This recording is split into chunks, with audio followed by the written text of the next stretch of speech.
નમસ્કાર. આજના ગુરુવારના movement four secular democracy મિટિંગને બધાને સ્વાગત. આજે ચર્ચાનો વિષય છે હાલ જે ગુજરાતમાં કોર્પોરેશનમાં જે ઇલેક્શન થઈ ગયું એને બાબતમાં આજે આપણા સામે રીમીબેન વાઘેલા ચર્ચા કરશે. બધાને ધ્યાનમાં રાખીને કારણ એ ચર્ચા બધા ગુજરાત કરતાં પણ બધા લોકો સાંભળતા હોય છે એટલા માટે હું હિન્દીમાં થોડું बात करूँ. आज का जो विषय है, हाल में जो भी गुजरात में जो कॉरपोरेशन इलेक्शन अहमदाबाद, बड़ौदा, सूरत, राजकोट, जामनगर, भावनगर सब जगह में इलेक्शन हुआ, उसके बारे में सारे अखबार ने सबने देखे होंगे.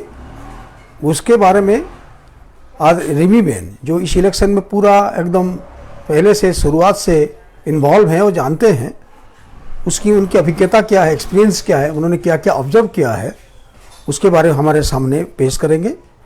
अभी मैं रिमीबेन को बुला रहा हूँ को हमारे सामने उनकी अपनी एक्सपीरियंसेस, ऑब्जर्वेशन जो है उसके बारे में बात करें.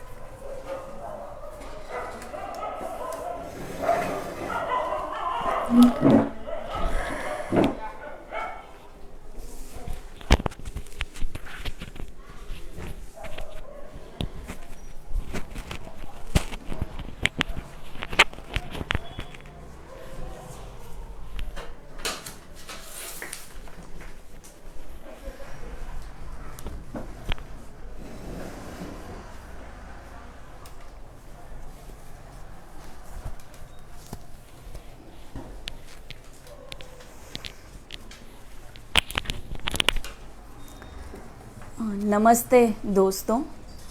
सबसे पहले movement for secular democracy MHD का मैं शुक्रिया अदा करना चाहती हूँ कि मुझे ये मौका मिला इलेक्शन के बारे में अपने एक्सपीरियंस बताने के लिए.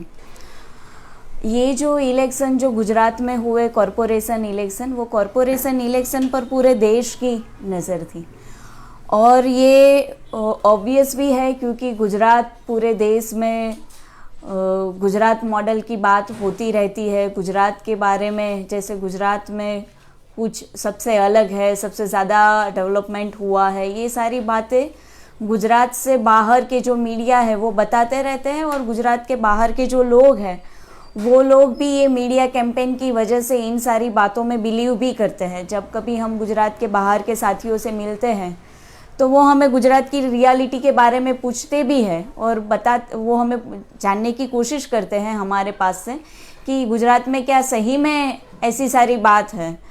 तो हम जब उन्हें सच्चाई बताते हैं गुजरात की तो वो काफ़ी बार यकीन भी नहीं कर पाते कि जो कैंपेन है गुजरात के बारे में और गुजरात की जो रियलिटी है इसके बीच में बहुत बड़ा डिफरेंस है. तो ये जो कॉरपोरेशन इलेक्शन गुजरात में जो हुए वो इलेक्शन पर पूरे देश की नज़र थी और जो माहौल में इलेक्शन हुए, हालांकि कोरोना पीरियड में इससे पहले भी एक असेंबली इलेक्शन हमारे देश में हो चुके हैं, लेकिन जब कोरोना वायरस के केस फिर से बढ़ रहे हैं अमेरिका में और काफ़ी यूरोपियन कंट्रीज़ में, फिर से बहुत सारे लोगों की डेथ भी हो रही है, नए स्ट्रेन की बात भी आ रही है, वायरस के म्यूटेशन की भी बात चल रही है, उस टाइम पे गुजरात में ये इलेक्शन होना, कॉरपोरेशन इलेक्शन ऑर्गेनाइज करना, ये मैं खुद भी मुझे ये अजीब लग रहा है कि जब माहौल ही नहीं है चुनाव ऑर्गेनाइज करने का, इलेक्शन ऑर्गेनाइज करने का, तो ऐसे माहौल में चुनाव को क्यों इतना इमीडिएटली, इतना कम समय देकर इसे ऑर्गेनाइज किया गया. तो ये और सिर्फ मुझे ये ताजुब हुआ ऐसी बात नहीं है. चुनाव को लेकर ना ही पूरा एडमिनिस्ट्रेशन प्रिपेयर्ड था, ना ही लोग प्रिपेयर्ड थे, लेकिन फिर भी ये पूरी पेंडेमिक सिचुएशन में पता नहीं कौन से वेस्टेड इंटरेस्ट इसमें छुपे हुए थे कि इस माहौल में कॉरपोरेशन इलेक्शन ऑर्गेनाइज किए गए. सबसे बड़ी बात, पहले मैं ये बात बता दूं कि मुझे मौका मिला अहमदाबाद का एक बहुत ही पोश एरिया है, बहुत ही well educated, well settled, financially well settled लोग जहाँ पे रहते हैं. नवरंगपुरा जो वार्ड है वहाँ के जो कैंडिडेट थे socialist unity centre of India communist SUCIC के भाविक राजा, उनके कैंपेन में जुड़ने का मौका मिला और वो कैंपेन में जुड़ने के बाद जो देखा, इलेक्शन कैंपेन के दौरान जो देखा, वही सारी बातें मैं आप सबके साथ शेयर करूंगी। ये हो तो रहे थे कॉरपोरेशन इलेक्शन, इसमें बात होनी चाहिए जो लोकल लेवल जो इश्यूज़ है उसकी बात होनी चाहिए। जैसे मैंने पहले बताया कि गुजरात के बारे में, अहमदाबाद के बारे में एक बहुत ही पूरा मिसकंसेप्शन पूरे देश में फैला हुआ है। मैं थोड़ी सी अहमदाबाद की बात बताऊंगी कि भले अहमदाबाद को लेकर बाहर मीडिया में बहुत बड़ा कैंपेन हो रहा हो, बहुत बड़ी बड़ी बातें बताई जा रही हो, लेकिन जिस अहमदाबाद को मेट्रो सिटी बोलते हैं, जिस अहमदाबाद को स्मार्ट सिटी बनाने की बातें चल रही है, पूरे सिटी में वाईफाई कनेक्शन आने वाले दिनों में होगा, ये जो सारी बड़ी बड़ी बातें चल रही है, यहाँ से मेट्रो बनने वाली है, बुलेट ट्रेन भी यहाँ से अहमदाबाद मुंबई के बीच में जाएगी। हालांकि बहुत सारी जगह पे अभी लैंड एक्विजिशन नहीं हो पाया है। अभी जो लेटेस्ट इंफॉर्मेशन है उसमें सिर्फ अहमदाबाद से वापी तक फर्स्ट फेज में बुलेट ट्रेन चलेगी। लेकिन ये जो पूरी बड़ी बड़ी बातें अहमदाबाद के बारे में बताई जाती है, तो मैं सिर्फ एक सेंटेंस ये जोड़ना चाहती हूँ कि पूरे अहमदाबाद में कुछ एरिया को छोड़कर, कुछ सिलेक्टेड और बहुत ही कम एरिया को छोड़ के पूरा अगर 1 किलोमीटर का एक सही रास्ता अगर बता दिया जाए तो अहमदाबाद को हम स्मार्ट सिटी मान लेंगे, मेट्रो सिटी, मेगा सिटी मान लेंगे। इतने खराब रास्तों की हालत है अहमदाबाद में। प्योर ड्रिंकिंग वाटर, इतने बड़े अहमदाबाद शहर में, लेकिन प्योर ड्रिंकिंग वाटर भी बहुत सारी जगह पर अवेलेबल नहीं है। ड्रेनेज सिस्टम जो पुरानी है वो है, जहाँ पर जो नए एरिया जो डेवलप हो रहे हैं वहाँ पे ड्रेनेज सिस्टम का बहुत बड़ा इश्यू है। तो ये सारे इश्यू की बात ये कॉरपोरेशन इलेक्शन में होनी चाहिए, क्योंकि ये म्यूनिसिपल कॉरपोरेशन इलेक्शन है, लोकल सेल्फ गवर्नमेंट इलेक्शन है। लेकिन जहाँ जहाँ हम लोग कैंपेन में गए और यहाँ की जो रूलिंग पार्टी है, जो सेंटर में भी है, स्टेट में भी है और लोकल सेल्फ गवर्नमेंट में भी है, उसकी लिफलेट जब हम लोगों ने देखी तब उस लिफलेट का पहला सेंटेंस ही ये था कि हम लोगों ने धारा 370 आर्टिकल 370 को हम लोगों ने निकाल दिया, जो हमने प्रॉमिस किया था वो निकाल दिया है। तो धारा 370 की जो बात है वो कश्मीर में है और यहाँ एक कॉरपोरेशन इलेक्शन हो रहा है। कहाँ की बात कहाँ पे लेकर आते हो? जो नेशनल पॉलिसी की बात है वही पॉलिसी की बात बताकर आप कॉरपोरेशन इलेक्शन में वोट मांग रहे हैं। तो पूरा कैंपेन जो है रूलिंग पार्टी का जो चला, जो लोकल इश्यूज़ को लेकर जो होना चाहिए, लेकिन सारे नेशनल इश्यूज़ को लेकर उनकी लिफलेट में यही सारे नेशनल इश्यूज़ थे। उन्होंने ट्रिपल तलाक के बारे में बताया, उन्होंने ये 3 फार्म लॉज जिसको लेकर पूरे देश में इतने बड़े पैमाने पर उसका ऑपोजिशन हो रहा है। तो ये सारे रिफॉर्म हम लेकर आ रहे हैं, इसीलिए आप हम लोगों को कॉरपोरेशन इलेक्शन में वोट दीजिए। तो नेशनल अफेयर्स, नेशनल पॉलिसी की बात करके कॉरपोरेशन इलेक्शन में रूलिंग पार्टी की ओर से पूरा कैंपेन चलाया गया। जो मैंने नवरंगपुरा एरिया की जो मैंने बात बताई, मैं ये थोड़ी सी नवरंगपुरा वार्ड की मैं बात करूंगी, क्योंकि जैसे मैंने बताया कि ये अहमदाबाद का पोश एरिया है, जहाँ पे well educated, well financially settle लोग रहते हैं, जहाँ के हर इकोनॉमिक तबके के लोग भी ये नवरंगपुरा वार्ड में बसते हैं। तो ये नवरंगपुरा वार्ड पूरे अहमदाबाद सिटी की एक रेप्लिका है। लेकिन जब हम लोग नवरंगपुरा वार्ड में कैंपेन के लिए जब हम जाते थे, हम तो कोई रूलिंग पार्टी नहीं है, फाइनेंशियली जिसे बहुत बड़ा सपोर्ट हो ऐसी भी पार्टी का हम लोग कैंपेन नहीं कर रहे थे। तो हम चाहते थे कि हम ज़्यादा से ज़्यादा समय लोगों के बीच में जा पाए। लेकिन मैं आपको बताऊँ, अहमदाबाद जैसे शहर में शाम को 6:45-7 बजे हम लोग कैंपेन बंद कर देते थे। क्यों? क्योंकि नवरंगपुरा वार्ड में कहीं पर भी स्ट्रीट लाइट नहीं है, बहुत सारी जगह पे अंधेरा है। तो अंधेरे में कैसे लोगों के घर में बड़ी बड़ी सोसाइटीज़ है, बड़े बड़े बंगलोज है, लेकिन अंधेरा है तो अंधेरे की वजह से हम घर घर पर जाकर अप्रोच नहीं कर पाते थे। तो ये नवरंगपुरा वार्ड की बात है। फिर जब हम लोग वोटर्स के पास जाते थे तो बहुत सारी जगह पे हम लोगों ने देखा कि वोटर्स जो है वो वोटर्स, हालांकि नवरंगपुरा वार्ड को पूरा बीजेपी का फोर्ट बोला जाता है, लेकिन अगर हम 10 लोगों को मिलते थे तो 10 में से 8 लोग दोनों बड़ी रूलिंग पार्टी से नाराज थे। सब लोगों का ये गुस्सा था कि पानी ठीक से नहीं आ रहा है, स्ट्रीट लाइट नहीं है, ड्रेनेज सिस्टम का प्रॉब्लम है। कुछ कुछ जगह पर तो लोगों ने ऐसी बातें भी हम लोगों को बताई कि बंदर से हम लोग परेशान हैं, कुत्ते से हम लोग परेशान हैं, मच्छर बहुत बढ़ गए हैं। ये कॉरपोरेशन इलेक्शन में रिवर फ्रंट की बात भी रूलिंग पार्टी ने बताई थी कि हम लोगों ने पूरे अहमदाबाद को जैसे सिंगापुर जैसे बना दिया है।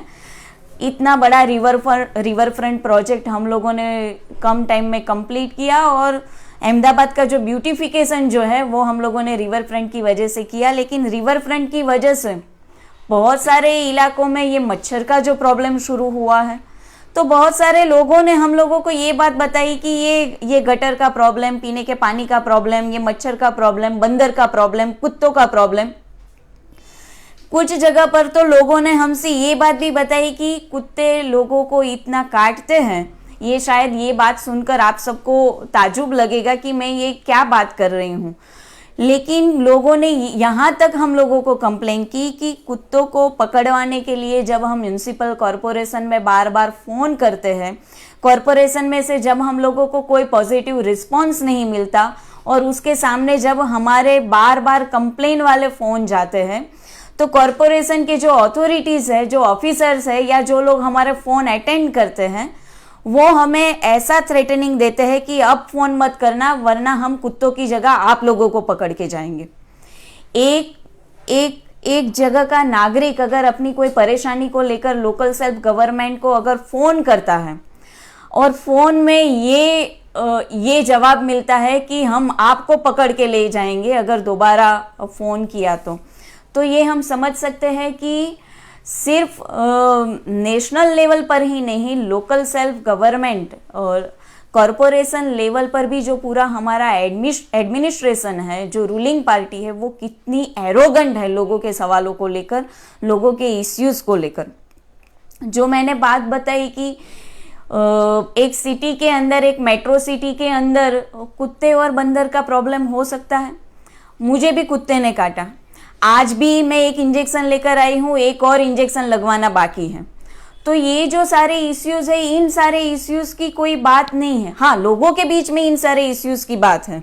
लोग ये पूछ रहे हैं कि ये इश्यू तो सॉल्व नहीं हो रहे और आप वोट मांगने के लिए आ गए। फिर हम उन्हें समझाते थे कि हम रूलिंग पार्टी नहीं है, यहाँ से जो चुन कर गए हैं पिछले चुनाव में उनको अप्रोच करना पड़ेगा, हमें मेमोरेंडम लिखना पड़ेगा, हमें मतलब रिप्रेजेंटेशन करना पड़ेगा हमारे इश्यूज को लेकर। लेकिन जो देखा, जैसे पहले भी मैंने बताया कि ना ही एडमिनिस्ट्रेशन प्रिपेयर्ड था, ना ही लोग प्रिपेयर्ड थे। तो जहाँ पे वेल एजुकेटेड लोग रहते हैं वहाँ पर भी जब हम लोग कैंपेन के लिए गए तो वहाँ लोग हमें चुनाव की तारीख भी पूछ रहे हैं कि अच्छा चुनाव है, कौन सी तारीख पे वोटिंग है। तो लोगों को ये भी पता नहीं है कि कौन सी तारीख में चुनाव हो रहे हैं। लोगों को ये भी पता नहीं है कि कॉरपोरेशन चुनाव में वोटिंग पैटर्न अलग होती है, असेंबली में अलग होती है, पार्लियामेंट में अलग होती है, ये भी लोगों को पता नहीं है।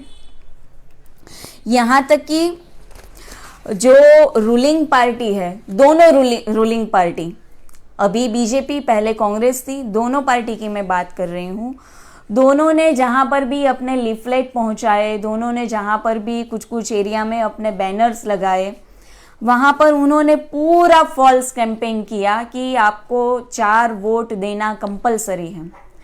अगर ये लीफलेट हमें दिखाई देता है, अहमदाबाद के सिटीजन्स को दिखाई देता है, होर्डिंग्स हम लोगों को दिखाई देते हैं, लेकिन ये जो गलत वो अपने लीफलेट में, अपने बैनर में, अपने प्रोपेगेंडा में जो ये पूरा गलत कैंपेन कर रहे हैं, लेकिन ये बात इलेक्शन कमीशन को नहीं दिखाई दे रही। लोगों के कंप्लेन करने के बावजूद भी ये बात इलेक्शन कमीशन को नहीं दिखाई दे रही।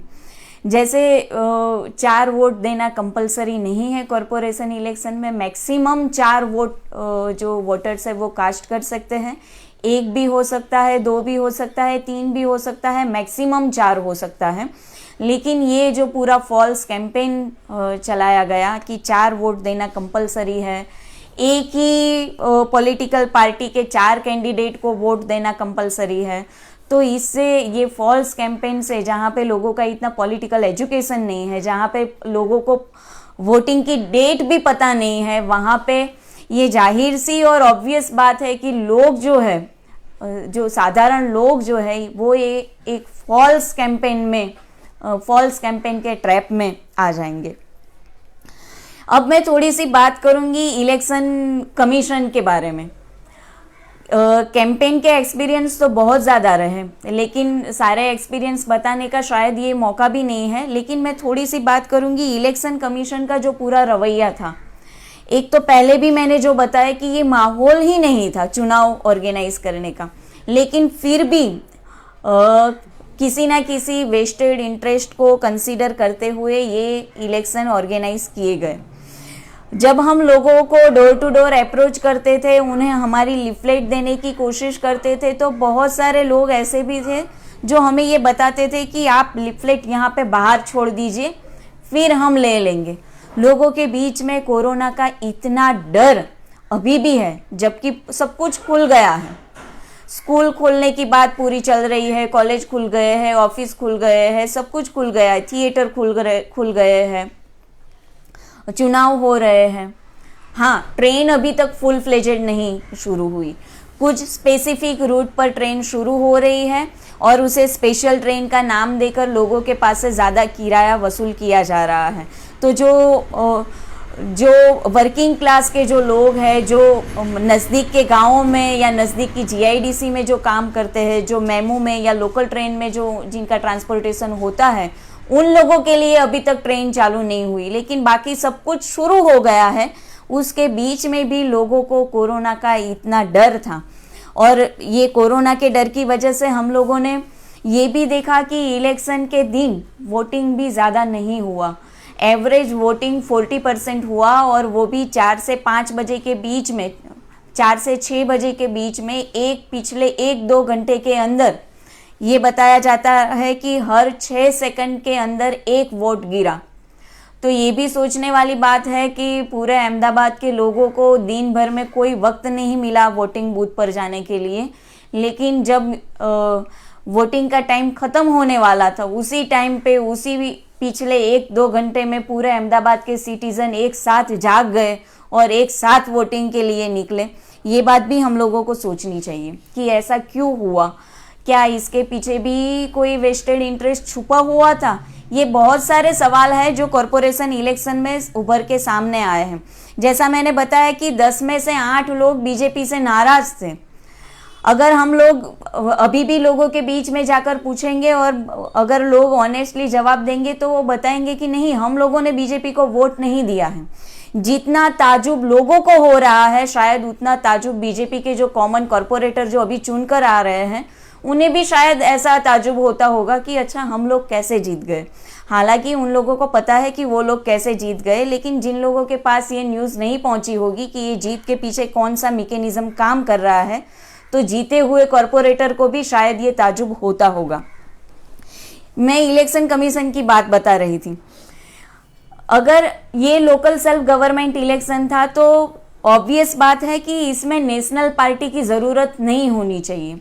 जो लोकल लेवल पर जो साधारण लोग जो काम करते हैं लोकल इश्यूज़ को लेकर, वो लोग चुनाव में खड़े रहे, ये एक्सपेक्टेड होता है कॉरपोरेशन इलेक्शन में। लेकिन इसमें भी नेशनल पार्टीज़ का पूरा दबदबा चलता है हर जगह पे, सिर्फ अहमदाबाद में नहीं, हर जगह पे पूरा नेशनल लेवल पॉलिसीज़ की बात होती है। तो जो लोकल लेवल पर काम करने वाले जो साधारण लोग हैं, उनके लिए कोई रास्ता ही नहीं बचता और फाइनेंशियली वो इलेक्शन अफोर्ड भी नहीं कर पाते। अब ये बताना कि फाइनेंशियली इलेक्शन अफोर्ड करना, तो मैं आपको थोड़े से एक्सपेंसेस के बारे में बताना चाहूँगी। अगर आप वोटर लिस्ट अगर आप पाना चाहते हो, अगर कोई साधारण इंसान चुनाव में खड़ा रहना चाहता है कॉरपोरेशन इलेक्शन में, और वो जो अपने एरिया के जो वोटर्स हैं उनका लिस्ट अगर उसको चाहिए, तो 500 रुपीज़ सीडी है। सीडी आपको 500 रुपये में परचेस करनी पड़ेगी। अगर आप आपके कंस्टिट्यूएंसी का मैप जानना चाहते हैं, मैप आप समझ सकते हैं, सिंगल पेज मैप होता है, जिसमें बाउंड्रीज लिखी होती है कि अगर आप ये नवरंगपुरा वार्ड से कंटेस्ट कर रहे हैं तो आपका कंस्टिट्यूएंसी इतना होगा, इतनी सोसाइटीज़, इतने एरियाज आपकी कंस्टिट्यूएंसी में आएंगे। अगर आप किसी और वार्ड से कंटेस्ट कर रहे हैं तो ये आपका इलाका है, ये आपकी बाउंड्रीज है। ये मैप की कीमत, इलेक्शन कमीशन ने इस मैप की कीमत लगाई है 2500 रुपये, 2500 रुपीज़। ये एक सिंगल पेज मैप जो आपको आपकी कंस्टिट्यूएंसी की बाउंड्री दिखाता है, उस मैप की कीमत है 2500 रुपये। अगर आप फॉर्म भी लेना चाहते हो, फॉर्म भरना कोई आसान बात नहीं है। अगर कोई नेशनली रिकॉग्नाइज पार्टी के कैंडिडेट नहीं है और कोई साधारण इंसान है, अगर वो इलेक्शन में खड़े रहना चाहते हैं तो फॉर्म की कीमत, आज तक कभी भी फॉर्म की कीमत लोगों के पास से नहीं वसूली गई, लेकिन इस बार फॉर्म की कीमत भी 50 रुपये रखी गई थी। अब एक कैंडिडेट एक फॉर्म तो परचेस नहीं करेगा क्योंकि काफ़ी बार गलतियां होती है, टेक्निकल इन्फॉर्मेशन इसमें बहुत है, तो 2-3 फॉर्म उनको चाहिए। अगर एक में गलती हो गई तो दूसरा फॉर्म भरेंगे। तो आप जितने फॉर्म लेना चाहो वो पर फॉर्म आपको 50 रुपीज़ देने हैं। अच्छा, इलेक्शन कमीशन ने इसके बारे में हमें क्या बताया? वो बोल रहे हैं कि इस बार हमारे पास स्टेशनरी ही नहीं है।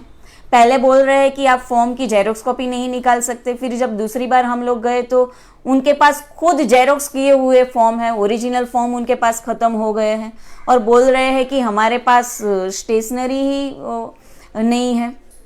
तो ये इलेक्शन कमीशन की बात है। इलेक्शन कमीशन की एक और बात बताओ कि कितना कैओटिक एडमिनिस्ट्रेटिव है। कहाँ जो अहमदाबाद के लोग जो मेरी बात सुन रहे हैं और जो अहमदाबाद की ज्योग्राफी से जो थोड़े बहुत जानकार हैं उनको पता चलेगा कि कहाँ नवरंगपुरा और कहाँ गोता एरिया।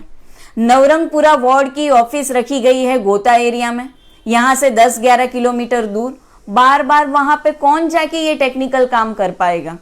और जिनको सिर्फ 19 दिन मिले हैं, 1 तारीख को इलेक्शन का नोटिफिकेशन बाहर निकलता है, 21 को चुनाव है, कैंपेन आप 19 तक कर सकते हो। उसमें से आपके 3-4 दिन तो फॉर्म फिलअप करने में जाएंगे, स्क्रूटिनी में जाएंगे, सिंबल लेने में जाएंगे, तो आपके पास हार्डली 15 दिन बचते हैं। 15 दिन में आपको बार बार इलेक्शन कमीशन ये अकाउंट सबमिशन के लिए बुलाएंगे, कुछ और इंफॉर्मेशन देनी है उसके लिए बुलाएंगे। तो नवरंगपुरा से गोता 10 किलोमीटर दूर अगर यहाँ से कोई कैंडिडेट खड़ा है तो वो जाएंगे। तो पूरा कैओटिक है।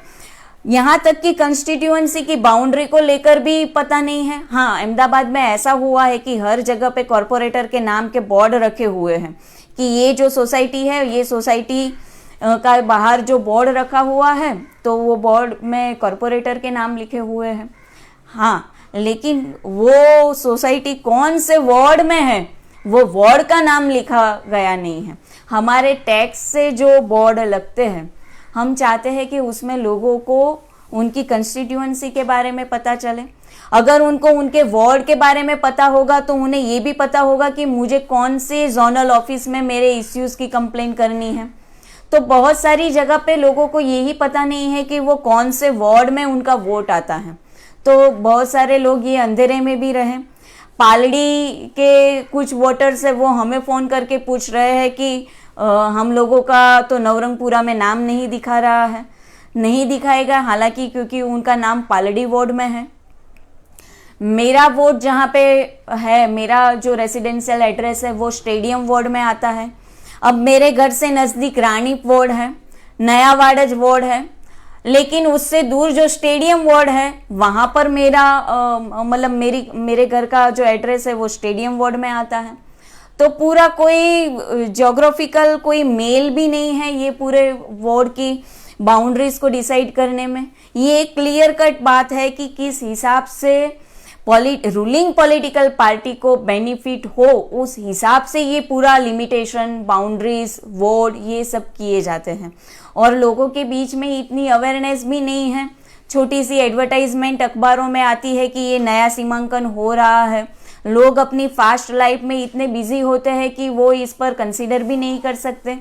तो रूलिंग पार्टी को पूरा बेनिफिट हो उस हिसाब से ये वार्ड की बाउंड्रीज और कंस्टिट्यूएंसी को पूरा क्रिएट किया जाता है, रिक्रिएट किया जाता है बार बार।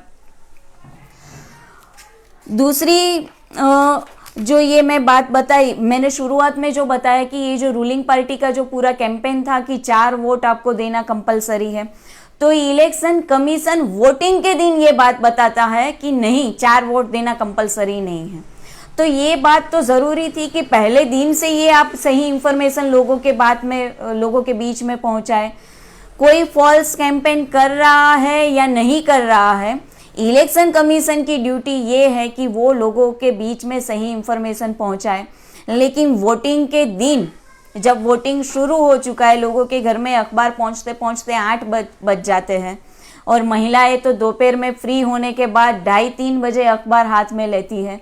उस टाइम पे election commission last day voting के दिन पर अगर ये क्लैरिफाई करता है तो इलेक्शन कमीशन भी मतलब with due respect to election commission मैं ये क्रिटिसाइज करती हूँ कि किसके इंटरेस्ट में इलेक्शन कमीशन लास्ट डेट पर ये क्लैरिफिकेशन देता है। फिर जो लोग कंप्लेन भी करते हैं उसके सामने भी इलेक्शन कमीशन का कोई स्ट्रिक्ट एक्शन होना चाहिए, वो भी नहीं है। वोटिंग के दिन मैंने भी अखबार में पढ़ा कि इलेक्शन कमीशन बहुत ही कॉन्शियस है लोगों के बीच में। ये पेंडेमिक के बीच में अगर ये इलेक्शन ऑर्गेनाइज हो रहा है तो election commission is very much careful. तो लोगों को मास्क दिए जाएंगे, ग्लोव्स दिए जाएंगे, लेफ्ट हैंड पर ये इंक लगाई जाती है उंगली पर, तो लेफ्ट हैंड नहीं राइट हैंड के लिए ग्लोव्स लोगों को पहनाए जाएंगे। फिर वो राइट हैंड से जो ईवीएम है उसको टच करेंगे। मैं जब शाम के टाइम पर मेरा जहाँ पे वोटिंग है, मैं जब वहाँ पे वोट देने के लिए गई, ये इलेक्शन पोलिंग बूथ के अंदर भी क्या क्या कैंपेन चलता रहता है ये सब लोग जानते हैं, लेकिन फिर भी मैं ये बताती हूँ। जब मैं वोटिंग के लिए गई तो मैंने अखबार में सुबह में पढ़ा था कि ग्लोव्स भी है, मास्क भी है। हालांकि मैं मास्क पहन के गई थी, मुझे मास्क की ज़रूरत नहीं थी, लेकिन मुझे ये जानना था कि सही में इलेक्शन कमीशन ने हर पोलिंग बूथ पर मास्क, ग्लोव्स और सैनिटाइज़र प्रोवाइड किए हैं। तो मैंने देखा कि सैनिटाइज़र नहीं था। फिर मेरी ही सोसाइटी के एक अंकल आए, उन्होंने कहा कि कम से कम आप ईवीएम मशीन के पास तो सैनिटाइज़र रखिए, इतने लोग आकर टच करते हैं तो उनके बोलने से सैनिटाइज़र वहाँ पे रखा गया। फिर मैंने भी पूछा कि मास्क और ग्लोव्स कहाँ है, मुझे चाहिए नहीं थे। फिर भी मैंने पूछा कि ये जो अखबार में जो न्यूज़ आया है और रियलिटी में सही में मास्क और ग्लोव्स अवेलेबल है कि नहीं। तो जैसे मैंने मतलब जो स्टाफ वहाँ पर बैठा है, मैंने जैसे उनसे उनकी प्रॉपर्टी मांग ली हो, वो उस हिसाब से मुझ पर गुस्सा होकर चिल्ला कर ये पूछ रहे हैं कि आपको क्यों चाहिए और ये कहाँ पॉसिबल है इतने सारे लोगों के बीच में ये ग्लोव्स पहनाना, मास्क देना। वो बोल रहे कि है, हमारे पास है, लेकिन ये पॉसिबल नहीं है, टेक्निकली ये पॉसिबल नहीं है। तो आप ये बात छोड़ दीजिए, आप ये डिस्कशन छोड़ दीजिए और आप वोटिंग पर कंसीडर कीजिए। फिर मैंने ये उन्हें बताया कि मुझे तो ये जानकारी तो होनी चाहिए ना कि जो अखबार में बात आ रही है तो पोलिंग बूथ पर वो है कि नहीं, लेकिन वो तो सुनने के लिए रेडी नहीं थे। फिर जब मैं वोट देने के लिए मैं आगे के टेबल पर जा रही हूँ जहाँ पे ईवीएम को कंट्रोल करने के लिए एक स्टाफ बैठे हुए हैं, वो मुझसे वो स्लिप ले रहे हैं और वो मतलब वेरिफिकेशन करके मुझे ईवीएम मशीन की ओर भेज रहे हैं। तो वो मुझे बोल रहे हैं कि आप 4 वोट देना है। फिर मैंने उन्हें बताया कि आप क्यों बोल रहे हैं कि 4 वोट देना है, आप अगर बताना चाहते हैं तो ये बताइए कि मैक्सिमम आप 4 वोट दे सकते हो। लेकिन बूथ के अंदर भी रूलिंग पार्टी के इंटरेस्ट में एक हिडन कैंपेन चल रहा है। वो हर एक इंडिविजुअल वोटर को वो बता रहे हैं कि 4 वोट देने हैं, 4 वोट देने हैं। तो ये किसको बेनिफिट करेगा? अगर हमारे जैसे लोग बहुत कम हैं जो उनके सामने सवाल करते हैं, बाकी जो 99% लोग ऐसे हैं वो बोलेंगे अच्छा 4 वोट देने हैं, तो वो रूलिंग पार्टी के जो 4 कैंडिडेट हैं उन्हीं को वोट दे के बाहर आ जाएंगे, क्योंकि उन्हें एक इम्प्रेशन ये भी होता है कि हमें पैनल को वोट देना है। तो बूथ के अंदर भी एक हिडन कैंपेन रूलिंग पार्टी के फेवर में चल रहा है। एक और बात भी मैं बताना चाहती हूँ कि इलेक्शन कमीशन क्या एक ऑटोनॉमस कॉन्स्टिट्यूशनल बॉडी है या फिर एक बिजनेस फर्म है? बहुत सारी जगह पर ग्लोव्स, मास्क नहीं दिए गए, लेकिन इलेक्शन कमीशन ने तो परचेज किए। कौन सी कंपनी के पास से पूरे कॉरपोरेशन इलेक्शन पूरे गुजरात में जो हो रहे हैं बल्क में इसका परचेजिंग हुआ होगा? कौन सी कंपनी के पास से मास्क, ग्लोव, सैनिटाइजर ये इतने बड़े पैमाने पर परचेज किए गए और लोगों को जिनको मिलना चाहिए उनको मिले भी नहीं? तो ये सवाल भी बार बार मेरे दिमाग में आता है कि इलेक्शन कमीशन भी एक बिजनेस फर्म की तरह काम कर रहा है। तो ये भी सवाल बार बार उठते हैं। तो ये इलेक्शन कमीशन का जो पूरा एडमिनिस्ट्रेशन का जो पूरा रवैया रहा, हालांकि बड़ी पार्टी के कैंडिडेट और जो इंडिपेंडेंट कैंडिडेट है उनमें भी उनके फॉर्म फिलअप करने से लेकर रूल्स और रेगुलेशन में बहुत ज़्यादा डिफरेंस है, लेकिन उसकी डिटेल में मैं नहीं जा रही हूँ। अब थोड़ी सी बात मैं रिजल्ट की करके मैं अपनी बात ख़त्म करूँगी। जैसे बताया कि बहुत सारे लोग नाराज़ थे, लेकिन फिर भी हम लोगों ने देखा कि जिसकी प्रति नाराज़गी थी वही मेजोरिटी के साथ चुनकर आए। तो ये कैसे पॉसिबल हुआ? जब सुबह में जब डेमोन्स्ट्रेशन हो रहा था, अगले दिन जब ईवीएम का डेमोन्स्ट्रेशन हो रहा था, सभी पार्टी के कैंडिडेट्स को जब बुलाया जाता है या उनके रिप्रेजेंटेटिव को बुलाया जाता है कि आप ईवीएम को एक बार चेक कर लो, तो उसी टाइम पे 31 ईवीएम बिगड़े हुए निकले। बहुत सारी जगह पर ये कंप्लेन भी सामने उभर कर आई कि जो अपोजिशन पार्टी जो है उसके सामने वाला बटन लोग कोशिश कर रहे थे लेकिन वो प्रेस नहीं हो पा रहा था। बहुत सारी जगह पे ऐसा हो रहा था कि अगर आप कहीं पर भी वोट दे रहे हो लेकिन कैंडिडेट के सामने वाली जो स्विच है वो स्विच काम नहीं कर रही थी, वो ठीक से प्रेस नहीं हो रही थी, उसके सामने जो लाल लाइट होनी चाहिए, जो रेड लाइट होनी चाहिए वो नहीं हो रही थी। तो ईवीएम को लेकर बहुत सारी जगह पे सवाल हैं। जिस दिन वोटिंग था उस दिन रात को एक वीडियो भी वायरल हुआ बड़ौदा के स्ट्रॉन्ग रूम का, जहाँ पे खुद एक पार्टी के कैंडिडेट जिन्होंने फेसबुक लाइव किया और वो बता रहे हैं, दिखा भी रहे, सिर्फ बता रहे नहीं है, दिखा भी रहे हैं कि जिसके अंदर ये ईवीएम मशीन को रखा गया था उस बॉक्स पर लॉक ही नहीं है।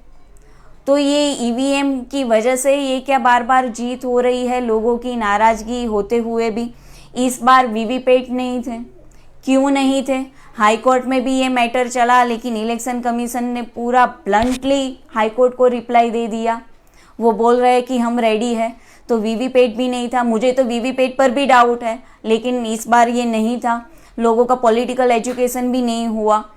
तो ये जो पूरा जो रिज़ल्ट है, मुझे तो सही में ये लगता है कि लोगों की जो इच्छा और लोगों का जो गुस्सा था, ये दोनों का रिफ्लेक्शन ये इलेक्शन रिज़ल्ट में नहीं हो पाया। और सिर्फ मुझे ताजुब होता है ऐसी बात नहीं है, जो लोग चुनकर आए हैं वो लोग भी अगर लोगों के बीच में जाएंगे तो क्या वो लोगों के सामने नज़र मिलाकर चल सकेंगे? जो मेजोरिटी के साथ जो चुनकर आए हैं जो कॉरपोरेटर, वो अगर अपनी कंस्टिट्यूएंसी में लोगों को मिलने के लिए अगर जाएंगे तो वो क्या लोगों के सामने नज़र मिला सकते हैं? नहीं मिला पाएंगे। वो नज़र नीची कर कर गुजर जाएंगे और बहुत सारी जगह पर तो वो अपनी कंस्टिट्यूएंसी में आते ही नहीं है, क्योंकि वो जानते हैं कि वो कैसे जीते हैं और लोगों का गुस्सा क्या है। तो वो लोगों के बीच में आते ही नहीं हैं। तो वो भी जो लोग जीत कर आए हैं वो लोग भी जानते हैं कि वो कैसे जीत कर आए हैं।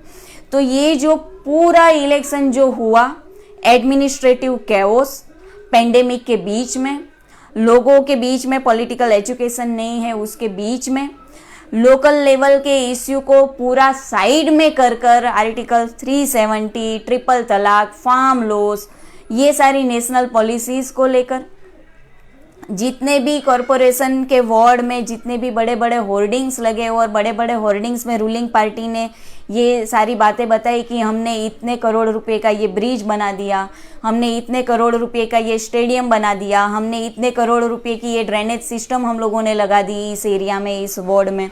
अगर अहमदाबाद के सारे वार्ड के ये होर्डिंग्स का अगर हम लोग टोटल करें तो ये टोटल अहमदाबाद म्यूनसिपल कॉरपोरेशन का जो टोटल बजट है उससे कई गुना ज़्यादा हो जाएगा। तो इतने पैसे कहाँ से आए? ये तो हम अफसोस की बात है कि हमारे यहाँ लोग पॉलिटिकली इतने अवेयर नहीं हैं। अगर अवेयर है तो उनकी बात कोई सुनने वाला नहीं है, इसीलिए ये पूरा नंबर का मैनिपुलेशन इतना ओपनली हो पा रहा है। लेकिन मुझे ये आशा भी है कि लोगों को आप ज़्यादा देर तक अंधेरे में नहीं रख सकते हैं। झूठ के सहारे लोगों को ज़्यादा समय तक दबाकर नहीं रखा जा सकता। जैसे आज भी लोगों के बीच में ये सवाल है कि हमने तो बीजेपी को वोट नहीं दिया था, हमने तो किसी और को वोट दिया था, और ऐसे बहुत सारे लोग बातचीत भी कर रहे हैं। मीडिया में भले ही इसका रिफ्लेक्शन ना हो, लेकिन लोगों के बीच में ये डिस्कशन है। तो आने वाले दिनों में जो कॉमन सिटीजन्स जो हैं उनकी रिस्पॉन्सिबिलिटी बढ़ जाती है। हमारे जैसे जो डेमोक्रेटिक माइंडेड जो लोग हैं उनकी रिस्पॉन्सिबिलिटी बढ़ जाती है कि ये जो लोकल इश्यूज़ है, नेशनल लेवल के इश्यूज़ के साथ साथ लोगों की जो बेसिक नेसेसिटीज़ के जो इश्यूज़ हैं, वो इश्यूज़ को लेकर आने वाले दिनों में लोगों के बीच में एक अवेयरनेस हो, और अवेयरनेस के साथ साथ लोगों का एक पॉलिटिकल एक्टिवनेस भी उभर कर सामने आए। बस ये जो कुछ बातें थी इलेक्शन को लेकर वो मैंने बातें बताई। एनालिसिस की बात है, अगर काफ़ी सारी बातें छूट गई होंगी तो मैं द्वारिकानाथ जी को मैं रिक्वेस्ट करूँगी कि वो अपनी बातों में सारी बातें बताए, ताकि लोगों को और कॉरपोरेशन इलेक्शन के बारे में जानकारी मिले। और फिर से मूवमेंट फॉर सेक्युलर डेमोक्रेसी को शुक्रिया कि मुझे यहाँ अपनी बात रखने का मौका मिला। धन्यवाद।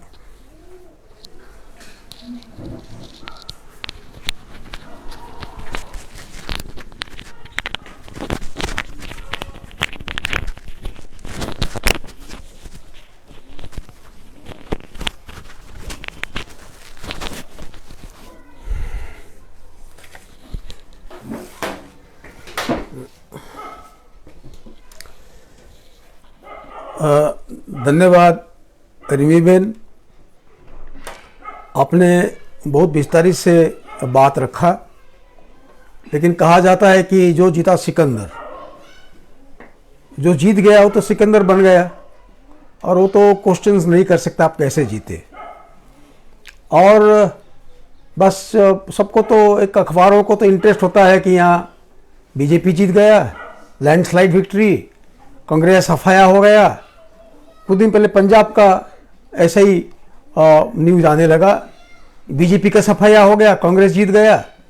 तो मीडिया को इलेक्शन से पहले एक तरह का इंटरेस्ट होता है, इलेक्शन के बाद जो जीत जाता है वो सिकंदर के रूप में दे देते हैं, और बाद में कभी चर्चा होती नहीं है। काफ़ी सवाल हैं उन्होंने उठाया कि कोरोना के पीरियड में इलेक्शन करना क्या ज़रूरी था, इतना ज़रूरी क्या था। दूसरी बात है कि अभी जो कॉरपोरेशन का इलेक्शन, शहर में इलेक्शन हुआ, अभी गांव में इलेक्शन एक हफ्ते के बाद अभी होने वाला है, हफ्ते नहीं अभी संडे को होने वाला है। तो ये क्या इलेक्शन का जो रिजल्ट आया कि गांव के इलेक्शन को रिजल्ट को प्रभावित नहीं करेगा? तो ये लोगों ने हाईकोर्ट तक इसको ले गए, सवाल को ले गए। लेकिन बड़ा विचित्र मैंने बात आया कि नहीं कुछ नहीं होगा, ये इलेक्शन का रिजल्ट प्रभाव नहीं डालेगा। तो ये इलेक्शन का काउंटिंग जो है इसको रोका नहीं गया। रोका जा ही सकता था ताकि इसको प्रभाव ना डाले। अभी आज पेपर में आए जो लोग हार गए हैं, कांग्रेस का पार्टी या दूसरे पार्टी वाले जो हार गए हैं, तो किस तरह से मुंह दिखाएंगे गांव में, वो तो डिमोरलाइज फील कर रहे हैं। How they will campaign in the villages. ये एक विचित्र सिचुएशंस हैं।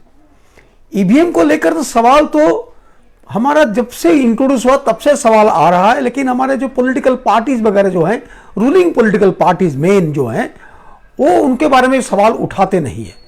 लेकिन इस बार ईवीएम के बारे में लोग के सवाल आया। क्यों? अमेरिका जैसे जगह में बैलेट पेपर को लेकर इतना हंगामा हुआ, अभी तक भी चल रहा है। जो ट्रंप कभी सोचे नहीं थे कि वो हारेंगे, वो व्हाइट हाउस से इनको विदा होना पड़ेगा। व्हाइट हाउस से जाना चाहते नहीं थे, उनको जाना पड़ा, उनको भगाना पड़ा, और उनके बाद में इम्पीचमेंट का आरोप लगाया गया।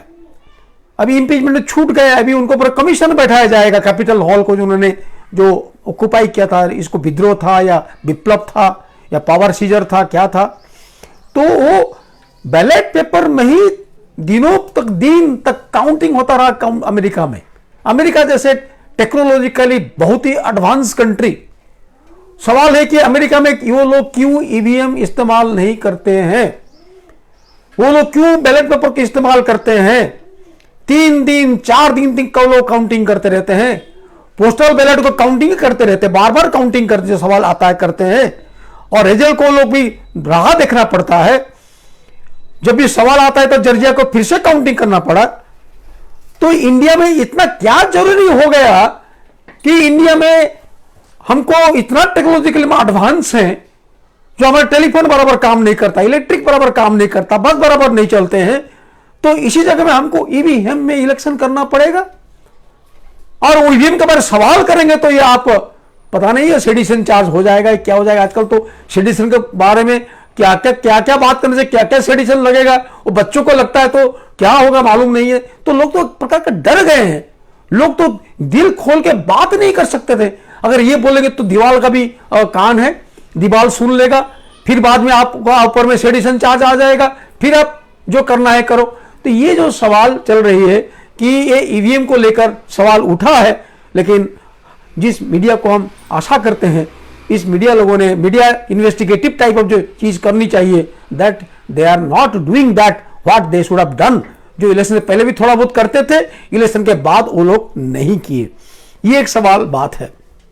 और एक बात है कि ये इलेक्शन का इंडोर्समेंट था मोदी साहब के लिए। ये क्या इलेक्शन का इंडोर्समेंट, अभी बंगाल में इलेक्शन होगा, असम में होगा, तमिलनाडु में होगा और केरला में होगा, फिर ये चारों स्टेट में इलेक्शन होने वाले हैं। तो क्या गुजरात में सब कुछ ठीक है? सब ठीक है। वो जो अभी घासीराम कोटवाल जैसा ड्रामा, बेजो तेंदुलकर का जो ड्रामा है, सब ठीक है। जो है यहां भी कटवाल बोल रहे हैं, सब ठीक है गुजरात में। तो ये दिखाने के लिए इस स्टेटों में जहां भाषण देने जा रहे हैं, हमारे सब मोदी जी भाषण देने जा रहे हैं, वो बताना चाहते हैं देखिए गुजरात में कोई डिसेंट मेरे लिए एंडोर्समेंट है, मेरे लिए पूरा ब्लाइंड सहमति है। तो ये क्या दिखाने के लिए आपको किसी भी तरह मैंने रिजल्ट ओरिएंटेड एक प्रकार का मैसिव मैंडेट को खड़ा करना, मैसिव मैंडेट को तैयार करना बाय हुक और क्रुक, क्या ये एक प्रकार का मैशिनेशंस है? Is it a scheme that has been planned way? तो ये सवाल तो मन के आएंगे, लेकिन लोग सवाल नहीं करेंगे क्योंकि लोग आधे अंदर में डरे हुए हैं, सहमे हुए हैं। तो सहमे हुए लोग जो होते हैं, डरे हुए लोग जो होते हैं, वहां डेमोक्रेसी जिंदा हो सकता है? Can democracy be alive? जो अमेरिका में ट्रंप ने खड़ा करने की कोशिश की थी और इसको फाइट करते हुए लोग, ब्लैक लाइफ मैटर्स जो हुआ, फाइट करते हुए जो लोग सामने आए, पेंडेमिक में 5 लाख लोग मर गए, बार बार आ गया, इंडिया में 1.5 लाख लोग मर गए हैं। तो ये जो डर की वातावरण से अमेरिकन निकल करके उन्होंने पढ़ लिया, उन्होंने अपने कटिबद्ध हुए, we will defeat Trump, no Trumpism, no Trump. तो ये जो बात वहां हुआ, ट्रंप को लेकर हुआ, अमेरिका में भी रिवर्सल प्रोसेस चल रहा है, जो ट्रंप किए थे उसका रिवर्स हो रहा है। तो ये अगर भारत में अगर इस प्रकार का डर की वातावरण रहेगा, हर चीज में डर की वातावरण रहेगा और इस चेस का जैसे खेल जैसे चलेगा, क्या हमारा देश में डर की वातावरण जाएगा तो डेमोक्रेसी जिंदा रहेगा? सिविल लिबर्टी, डेमोक्रेसी क्या जाएगा? जो फैसीबाद का जो बोले ब्लॉकिंग, जो फैसीबाद नॉक कर रहा है, कि फैसीबाद आ ही चुका है, तो क्या फैसीबाद को हटा पाएंगे? तो ये सवाल मन में बार बार आ रहा है। गुजरात में इलेक्शन हुआ, नवरंगपुरा की जब बात करते हैं वहां तो इलेक्शन का परसेंटेज कितना था? 25%, 25% इलेक्शन हुआ। बहुत ही एजुकेटेड लोग, काफी प्रोफेसर, लेक्चरर, पत्रकार, बड़े बड़े लोग रहते हैं, लेकिन 25% इलेक्शन हुआ, लोग तो गए ही नहीं है, they did not go to cast the vote. बाकी जगह में तो लास्ट आवर में वोटिंग हुआ। ये सब तो अहमदाबाद की बात है, लेकिन बड़ौदा में आप देखिए, आप सूरत में आप देखिए, राजकोट में देखिए, तो वहां तो ऐसा है कि कोई वहां बीजेपी के सिवाय कोई था ही नहीं। देयर इज नोन, राजकोट में बीजेपी के सिवाय कोई कैंडिडेट नहीं था, तो पूरा 4 सीट मिला है कांग्रेस को, बाकी किसको मिला नहीं। मैं कांग्रेस का कोई वफादार बात नहीं कर रहा हूं, मैं कोई था ही नहीं। तो ये इलेक्शन के टाइम पे आप देख, मजे की बात है कि सेंट्रल के होम मिनिस्टर अमित शाह जी यहां अहमदाबाद में प्रेजेंट रहते हैं। उनका रहना ही जब वोटर ही can be present. Rupani ji उनका कोरोना का डिटेक्ट हुआ था, वो वहां से कोरोना को नेगेटिव हुआ, नेगेटिव का उन्होंने नेगेटिव हुआ है इसको दिखा करके वो राजकोट गए। राजकोट से उन्होंने बाद में वहां से राजकोट से उनका पूरा एक सौराष्ट्र में एक बड़ा परिवर्तन हुआ। राजकोट, भावनगर, जामनगर और ये तीनों में बहुत बड़ा परिवर्तन, इलेक्शन का परिवर्तन हुआ। तो ये जो central minister, chief ministers are taking interest in this local polls, और ये लोग भी अभी लोकल पोल में भी, पंचायत में भी इलेक्शंस ले रहे हैं। आज कॉर्पोरेशंस में लाखों लाखों करोड़ों करोड़ों रुपया की धंधा हो रहा है, लाखों करोड़ों रुपया का कॉन्ट्रैक्ट चलता है, बिजनेस होता है। Corporation election much more important than an MLA. MLA से, एमपी से ज्यादा पावर तो कॉर्पोरेटर का ही होता है, और ये बात जानते हैं। इवन एक पंचायत प्रमुख का भी ज्यादा पावर होता है। अगर बुलेट ट्रेन जाता है तो पंचायत की सही लेना पड़ता है, तो पावरफुल हो गए। तो वहां करोड़ों रुपया, लाखों रुपया पंपिंग होता है। और पंपिंग कैसे होता है आप जानते हैं, मैं इसको एक्सप्लेन नहीं करूं। हमारे इंडियन डेमोक्रेसी में कैसे पैसे, ब्लैक मनी और बाकी पैसे पंपिंग होते हैं, मैं इसके बारे में बात मैं नहीं करूंगा। So local poll, municipal polls so important nowadays in जो क्या बोलते हैं कि जो ग्लोबलाइजेशन के पीरियड में जो सारे रास्ता, ट्रेन लाइन और सब ये हो रहा है, बहुत इंपॉर्टेंट हो जाता है। इसीलिए सारे के सारे फोर्सेस इसमें इंटरेस्ट लेते रहते हैं। तो आज सूरत में भी कुछ इलेक्शन का परिवर्तन कुछ हुआ है। वह आप पार्टी का कुछ आया है, 14% आप पार्टी ने वोट लिया है, और कुछ कुछ सीट, वो जो ओएसिस उन्होंने भी सीट ली है। मैं उसके बारे में चर्चा नहीं करूंगा, लेकिन बिहेवियर ऑफ द वोटर्स का जो बात है मैं चर्चा नहीं करूंगा। लेकिन नेशनल स्केल का जो साइकोलॉजिकल फैक्टर जो है, वो सेक्टर को यहां परकुलेट करने के लिए कोशिश हो रही है। हिंदू फंडामेंटलिज्म, इस्लामिक फंडामेंटलिज्म, ये सब आ रहा है। ये इस चीजों को लाने के कोशिश की जा रही है। आप सोच सकते हैं, अगर बीजेपी के प्रचार में राम जन्मभूमि की बात बोली जाती है, इलेक्शन के प्रचार में सारे गुजरात में बोला जाता है कि राम जन्मभूमि का हमने कर दिया, और घर घर में बाद में प्रचार भी हुआ और स्टिकर भी लगाया गया।